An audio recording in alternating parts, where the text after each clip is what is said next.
Voilà, les chevaux viennent de s'élancer pour cette première épreuve. 1500 mètres à parcourir, un bon départ pour The Riddler. Regardez, Hard Falling Grain, Flowerscape qui tente de surmonter son couloir extérieur et qui va prendre les choses en main. Donc Flowerscape qui part maintenant devant Hard Falling Grain qui est rejoint par Heart of Darkness. Gypsy King pour l'instant, un parcours difficile en troisième épaisseur. Opag est bien placé en 4-5e position sur les barres. Ensuite, on retrouve Eurotech qui galope à l'extérieur de The Riddler. Dans leur sillage, il y a Glitter Rock et en dernière position, Secret Idea. On a déjà passé le Turbo Malartic dans la ligne opposée, donc toujours sous l'impulsion de Flowerscape qui imprime le train. En deuxième position, on retrouve Gypsy King qui court à l'extérieur de Hard Falling Grain. Opag, le favori, est quatrième sur les barres. À son extérieur, il y a Heart of Darkness. Eurotech est juste derrière, accompagné par The Riddler. Ensuite, on retrouve Glitter Rock et toujours Secret Idea en dernière position, alors qu'on est à 600 mètres du peloton. On se dirige vers la rue du gouvernement, toujours sous la pulsion de Flowerscape. En deuxième position, Gypsy King, Hard Falling Grain. The Riddler qui commence son effort maintenant, lancé à l'extérieur de Heart of Darkness. Eurotech tente de se rapprocher côté corde.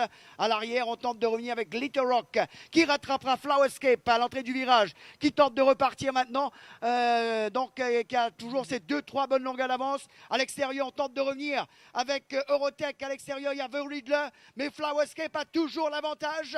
Flowerscape va aller s'imposer, semble-t-il, alors que Glitter Rock vient prendre la deuxième place. Flowerscape, Glitter Rock, Eurotech, la quatrième place pour The Riddler.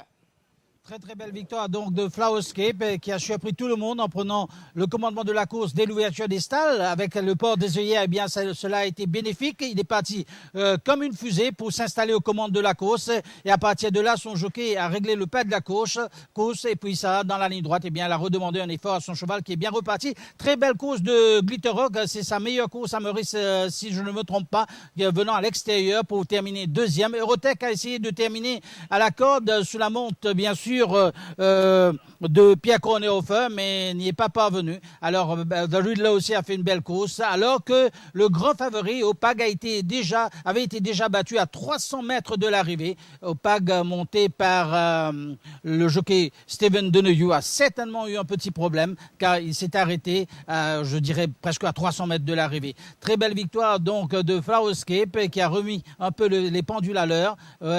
Flowerscape sur la monte de Pravesh Oril qui continue sa très bonne série, parce qu'il faut bien dire que ce jockey avait connu une baisse un certain temps. Là, il a repris du poil de la bête et là, il est en très grande forme. Il a monté une course parfaite. Il est parti comme une fusée de sa 9e ligne pour prendre le commandement de la course, réglant le pas de son cheval